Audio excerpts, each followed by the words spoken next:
Hello दोस्तों, स्वागत है आप सभी का हमारे YouTube चैनल के इलेक्ट्रीशियन क्लास में। हम पिछले क्लास में पावर के ट्रांसमिशन सिस्टम के बारे में पढ़ रहे थे, जिसमें कि हमने बताया था आपको पावर का ट्रांसमिशन सिस्टम।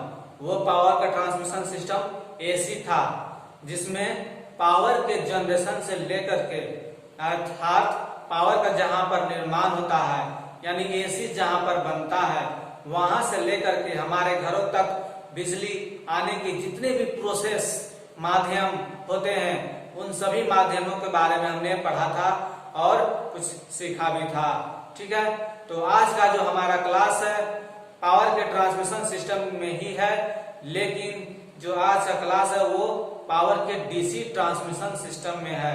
अर्थात जब भी पावर को बहुत लंबी दूरी तक ट्रांसमिट करना होता है, उसे उसका जब डिस्टेंस बहुत ज्यादा दूरी होता है दोस्तों, तब हम DC ट्रांसमिशन सिस्टम का प्रयोग करते हैं। इसमें क्या होता है कि देख रहे हैं, ये एक ब्लॉक डायग्राम मैंने बनाया है DC ट्रांसमिशन सिस्टम का। इसमें क्या है कि देखिए, हमारा आज का topic DC power transmission system हो गया और यहाँ पर पूरा ब्लॉक डायग्राम बना हुआ है। इस ब्लॉक डायग्राम को हम समझते हैं और DC का ट्रांसमिशन पूरे दुनिया में किस प्रकार किया जाता है इसे भी हम समझेंगे।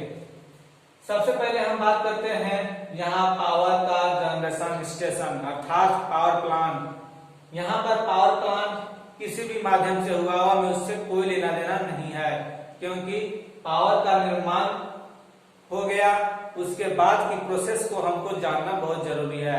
ठीक है ना। तो देखिए, ये है हमारा पावर स्टेशन जहां पर पावर का निर्माण होता है, बिजली बनती है।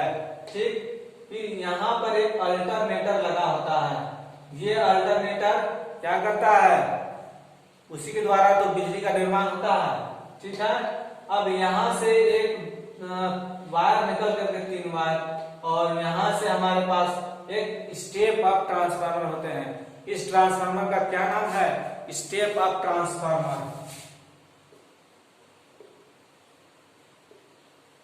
ठीक है, ये ट्रांसफार्मर हमारा स्टेप अप प्रकार का है। ठीक, इसके बाद जब भी पावर हम ट्रांसमिट करना होता है तो उसके पावर को बढ़ाया जाता है ना, क्योंकि बहुत लंबी दूरी तय करनी है तो पावर को बढ़ाएंगे तभी तो होगा हमारा ट्रांसमिट आगे तक।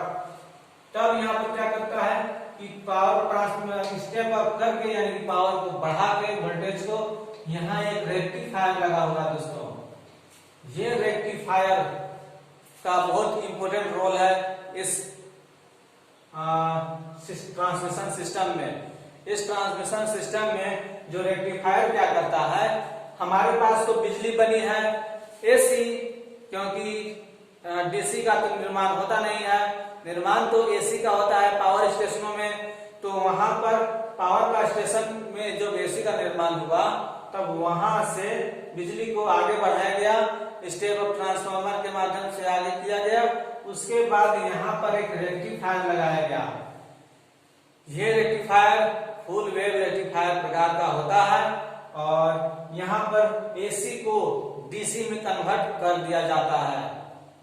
ठीक है दोस्तों, जब यहाँ पर AC को DC में कन्वर्ट कर दिया जाएगा तभी तो आगे का पावर जितना भी रहेगा सारा DC रहेगा, है ना।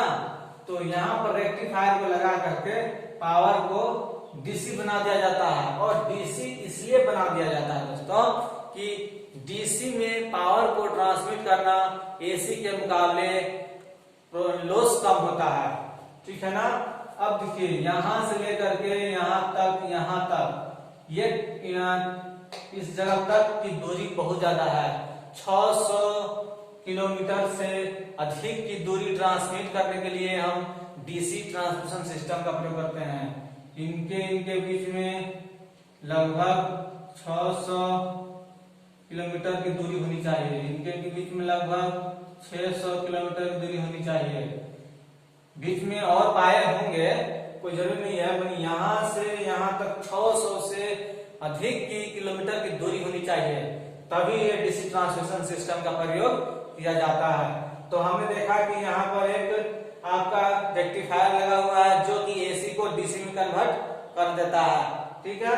उसके बाद फिर हमारे ये पोल, ये टावर्स बड़े बड़े आपने अपने घरों में नहीं बल्कि अपने घरों के आसपास शहरों में देखे होंगे, जहां पर इस तरह के टावर्स लगे होते हैं। ये बहुत हाई वोल्टेज फ्रीक्वेंसी के टावर होते हैं, और जो हमारे डीसी सप्लाई होता है वो हाई वोल्टेज की डीसी सप्लाई होती है, यानी HVDC भी बोलते हैं इसे हम बोलते हैं HVDC, high voltage DC supply, ठीक है। तो यहां से सप्लाई होते होते यहां तक आ गया, ठीक है। अब यहां पर एक इन्वर्टर लगा होता है दोस्तों, एक इन्वर्टर लगा होता है। ये इन्वर्टर क्या करता है, जो हमारा डीसी सप्लाई आ रहा होता है उस डीसी सप्लाई को हमें कन्वर्ट करके एसी बनाता है। हमारे घरों में इन्वर्टर बैटरी लगा होता है ना, तो हम देखते हैं ना कि बैटरी से निकलने वाली डीसी सप्लाई को इन्वर्टर उसे एसी में कन्वर्ट करता है और हमारे घरों में पूरे घर के सप्लाई को प्रदान करता है ना। तो यही है वो इन्वर्टर, बहुत बड़ा इन्वर्टर होता है, ठीक है। पावर सब स्टेशन के पास में होता है, ठीक है ना। तो इस इन्वर्टर के द्वारा पूरे आ रही डीसी सप्लाई को, बहुत दूर से आ रही डीसी सप्लाई को एक इन्वर्टर के द्वारा एसी बना करके उसे एक डिस्ट्रीब्यूशन ट्रांसफार्मर में दिया जाता है, ठीक है। यह डिस्ट्रीब्यूशन ट्रांसफार्मर हमारे सब स्टेशनों के पास में होते हैं और यहीं से हमारे घरों के लिए लाइन सप्लाई होती है ना, ठीक। यहां से अब लाइन सप्लाई हुआ आगे, पोल के माध्यम से देख रहे हैं कि 3 फेज लाइन सप्लाई हो रही है ना। तो फिर यहां से यहां आया, यहां से ये सप्लाई इस पोल तक आया। इसके बाद हमारे पास देख रहे हैं कुछ घर दिख रहे हैं, आपको घर दिख रहा है ना।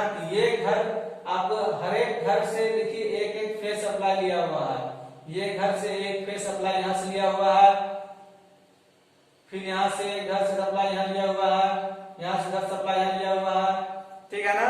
ये तीनों फेज से एक सप्लाई लिए हुए हैं।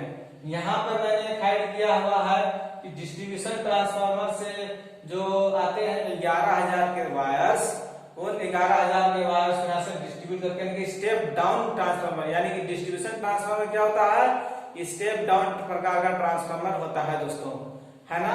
तो अब यहाँ से हमारे घरों के लिए ये यूज हो पाया, है ना।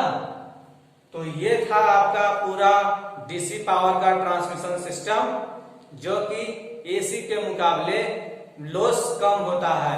जब हम इसमें पावर का ट्रांसमिशन करते हैं, डीसी का करते तो हम एसी का ही है, लेकिन जब उसे डीसी के रूप में करते हैं तो हमें लॉस बहुत कम होता है और जो भी हमें लाइन सप्लाई आनी होती है वो अच्छी आती है ना। तो पूरी दुनिया में जहां जहां भी बहुत दूरी तक लाइन सप्लाई करनी होती है एसी को, वहां पर डीसी ट्रांसमिशन सिस्टम का ही प्रयोग किया जाता है और उसके प्रॉफिट फायदे लिए जाते हैं, है ना दोस्तों। तो आज मैंने आपको डीसी पावर ट्रांसमिशन सिस्टम के बारे में बताया। आज का क्लास आपको कैसा लगा कमेंट बॉक्स में लिख करके बताइएगा, ठीक है दोस्तों। अब हम अगले वीडियो में फिर मिलेंगे। जो लोग हमारे चैनल को नए हैं, जिन्होंने हमारे पिछले वाले वीडियो यानी कि एसी ट्रांसमिशन सिस्टम का वीडियो नहीं देखा है, तो वो लोग हमारे चैनल में जा करके इस वीडियो को देख लेंगे और उससे सीखेंगे और एसी पावर ट्रांसमिशन सिस्टम और डीसी पावर ट्रांसमिशन सिस्टम में डिफरेंस भी करेंगे, ठीक है दोस्तों। अब हम आपसे विदा लेते हैं, हम मिलेंगे अगले वीडियो में नए टॉपिक के साथ। तब तक के लिए bye bye friends, thank you.